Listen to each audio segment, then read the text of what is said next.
a sleep story for restful nights. Close your eyes now and let yourself drift back through time, back to a place where the Pacific Ocean meets the rugged California coastline, where fog rolls in like a living thing, and where one lighthouse held a secret that would remain hidden for over a century. The year is 1872, and the golden light of late afternoon bathes the cliffs of Point Reyes in amber warmth. But our story doesn't begin here, not really. It begins much earlier, in the quiet moments before dawn, when the world holds its breath between darkness and light.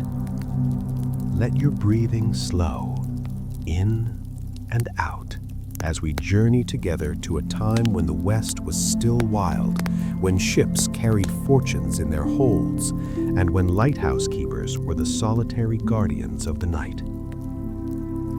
His name was Samuel Whitmore, though few would remember it. He arrived at Point Reyes Lighthouse on a Tuesday in March, when the winter storms had finally begun to ease their grip on the Northern California coast. The wagon that brought him rattled and creaked along the narrow cliff road, wheels finding purchase on stones worn smooth by countless journeys before. Samuel was a man of 42 years, with weathered hands and eyes that had seen too much of the sea. He had been a sailor once in his youth, before an accident left him with a limp that ended his seafaring days. But the ocean had never left his blood. It called to him still, in his dreams, in the salt air that filled his lungs, in the endless rhythm of waves against stone. The lighthouse stood sentinel at the edge of the world, a white tower rising from the rocky promontory like a finger pointing toward heaven. 308 steps led down from the cliff top to the lighthouse itself, carved into the living rock by men who understood the price of safety. Samuel counted each one as he descended for the first time, his breath forming small clouds in the cool air. Let yourself sink deeper now, feeling the weight of your body against the bed as Samuel reaches the lighthouse door and turns the iron key in the lock. The previous keeper, a man named Morrison, had left suddenly. The official report said he'd taken ill and needed to return to San Francisco for treatment, but the locals whispered other things. They spoke of strange lights seen from the lighthouse on moonless nights, of Morrison's increasingly erratic behavior in the weeks before his departure, of how he'd stopped coming to town for supplies, forcing the lighthouse service to send provisions by boat. Samuel paid little attention to gossip. He had a job to do, and he would do it well. The lighthouse was his responsibility now, and the lives of countless sailors depended on the light burning bright through every dark night. As the sun set on Samuel's first evening at Point Reyes, he climbed the spiral stairs inside the lighthouse tower. Round and round, his footsteps echoing in the confined space until he reached the lantern room at the top. The Fresnel lens dominated the circular chamber, a magnificent construction of glass prisms and brass fittings that could magnify a single flame into a beam visible for 20 miles across the dark ocean. Samuel lit the lamp with practiced hands, adjusting the wick until the flame burned steady and true. Then he wound the clockwork mechanism that would rotate the lens through the night, sending its warning pulse across the waves. Flash, darkness, flash, darkness, the heartbeat of the coast. He settled into the keeper's chair to begin his watch. Outside, the fog was rolling in, as it did most nights, transforming the world into a realm of gray mystery. The beam of light cut through it, a sword of illumination in the murk.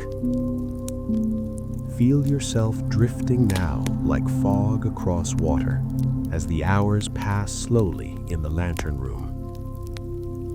It was near midnight when Samuel first noticed something unusual. He was making his rounds, checking the lamp and the clockwork, when he saw it, a faint glow in the fog, far below, near the base of the cliffs. At first, he thought it might be phosphorescence in the water, that strange luminescence that sometimes appeared in the waves. But this light was different. It pulsed with a rhythm that seemed almost deliberate. Samuel watched for several minutes, but the fog was too thick to see clearly. Eventually, the light faded, and he convinced himself it had been nothing more than a trick of tired eyes and shifting mist. But the next night, he saw it again, and the night after that. A week passed before Samuel decided to investigate. He chose a morning when the fog had lifted and the sea was calm, taking the treacherous path down to the rocky shore below the lighthouse. The tide was out, exposing tide pools and kelp-covered stones that glistened in the morning sun. Samuel searched for over an hour, finding nothing but the usual debris of the coast. Driftwood, shells, the occasional piece of ship's timber worn smooth by the waves. He was about to give up when he noticed something wedged in a crevice between two large rocks. It was a wooden box, about the size of a book, sealed with tar to keep the water out. Samuel pried it free and carried it back up to the lighthouse, his curiosity burning brighter than caution. Let your mind drift with the story. No need to hold on to anything. Just let the words wash over you like gentle waves. Inside the box, wrapped in oilcloth, Samuel found a journal. The leather cover was worn but intact, and when he opened it, he recognized the handwriting immediately. It belonged to Morrison, the previous keeper. The first entries were mundane: weather observations, ship sightings, maintenance notes. But as Samuel read deeper into the journal, the entries became stranger. Morrison wrote of hearing voices in the fog, of seeing figures moving on the rocks below, though no one should have been there. Of finding objects that appeared overnight, strange arrangements of stones, pieces of carved wood, symbols drawn in the sand. "I am not mad," Morrison had written in a shaking hand. "I know what I have seen. There is something here, something old, something that was here long before the lighthouse, long before the Spanish, perhaps even before the native peoples who once called this coast home." The final entry was dated the day before Morrison left. "Tonight I will discover the truth. I must go down to the rocks when the light appears. I must know. I must understand. If I do not return, let whoever finds this journal know that I went willingly, driven by wonder rather than fear."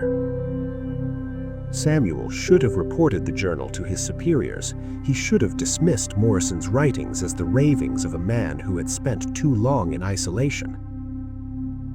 But he didn't, because he had seen the lights too, and now, reading Morrison's careful observations, he began to notice a pattern. The lights appeared only on certain nights, nights when the moon was new and the tide was at its lowest. They always came from the same location, a particular formation of rocks that the locals called the Devil's Teeth. And they always followed the same sequence: 3 pulses of light, a pause, then 3 more. Breathe deeply now, in through your nose, out through your mouth, as Samuel begins to piece together the mystery. He spent his days researching, reading everything he could find about the history of Point Reyes. He learned that the native Miwok people had considered this stretch of coast sacred, a place where the boundary between worlds grew thin. Spanish explorers reported strange phenomena here: ships' compasses spinning wildly, crew members claiming to see phantom vessels in the fog.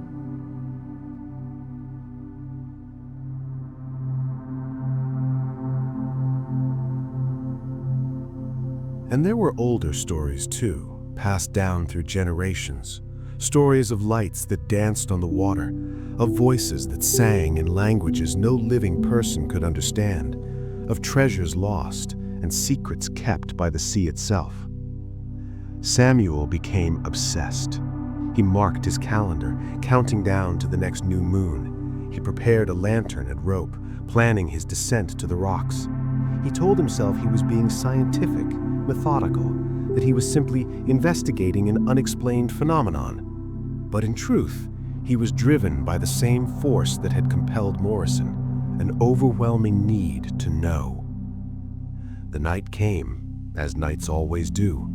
Samuel ensured the lighthouse lamp was burning bright and the clockwork was fully wound. It would run for 6 hours without attention, more than enough time for what he planned. He descended the 308 steps in darkness, counting each one. Then he took the narrow path down to the shore, his lantern casting wild shadows on the cliff face. The night was still, the ocean calm, and overhead the stars blazed in the moonless sky. Feel yourself sinking deeper into sleep, deeper into the story, as Samuel makes his way across the rocks. The devil's teeth rose from the water like the spine of some ancient creature. Samuel climbed carefully, testing each handhold until he reached the highest point. From here, he could see the lighthouse beam sweeping across the sky above him, a reminder of the world he'd left behind. He waited.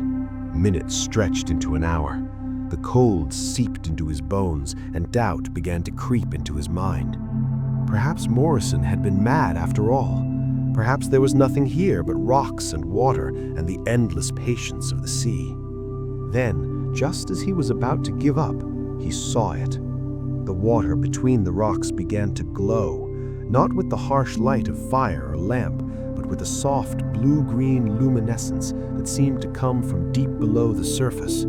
It pulsed 3 times, paused, then pulsed 3 more times. Samuel leaned forward, transfixed.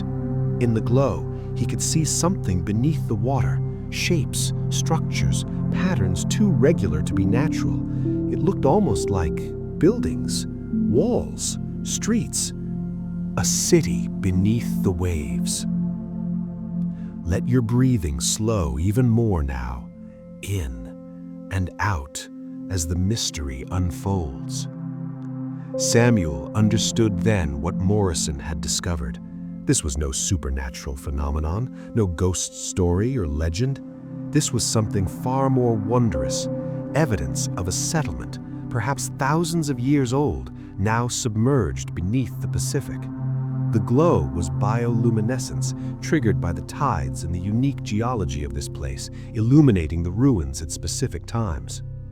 He sat on the rocks until dawn, watching the light fade as the tide began to turn. His mind raced with questions.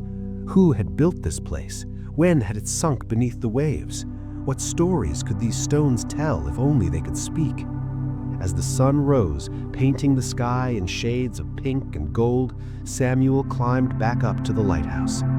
He understood now why Morrison had left. Not because he was frightened, but because he had to tell someone, had to share this incredible discovery with the world. But Samuel made a different choice. He decided to keep the secret, at least for a while. He would document everything, make careful observations, gather evidence, and when the time was right, when he had proof that could not be dismissed or ignored, then he would reveal what lay beneath the waters of Point Reyes. Days became weeks, weeks became months, months became years. Samuel kept his vigil at the lighthouse, tending the lamp, watching the sea, and on those special nights when the moon was dark and the tide was low, he would descend to the Devil's Teeth and observe the glowing ruins below. He filled journal after journal with his observations, his sketches, his theories. He corresponded with scholars and historians, asking careful questions without revealing his true purpose. He became known as a dedicated keeper, reliable and steady, a man who loved his lighthouse and the wild coast it guarded. Let yourself drift now, like Samuel drifting through the years, time flowing like water. He grew older, His hair turned gray, then white.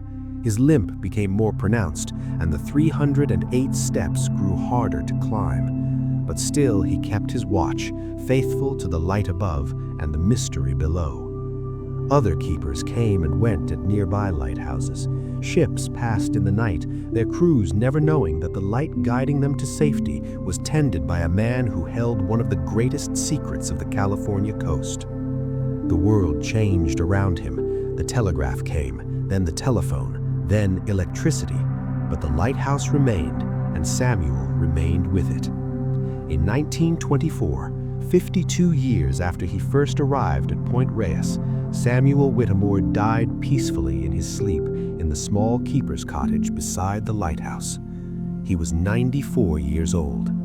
They found him in his chair, facing the window that looked out over the ocean, a slight smile on his weathered face.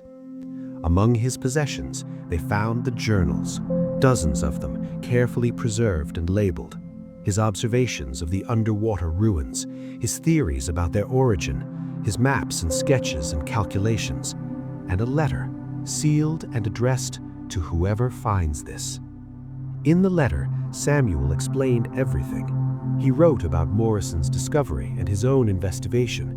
He provided precise instructions for when and where to observe the phenomenon, and he explained why he had kept the secret for so long. "I was afraid," he wrote, "that if I revealed this place too soon, it would be disturbed, exploited, destroyed. I wanted to protect it, to preserve it until the world was ready to treat such a discovery with the respect and care it deserves. I hope that time has come.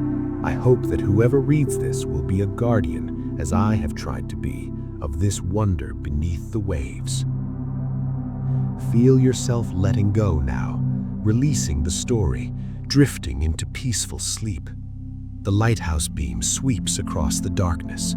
Flash, darkness, flash, darkness, and you drift deeper into sleep. Good night.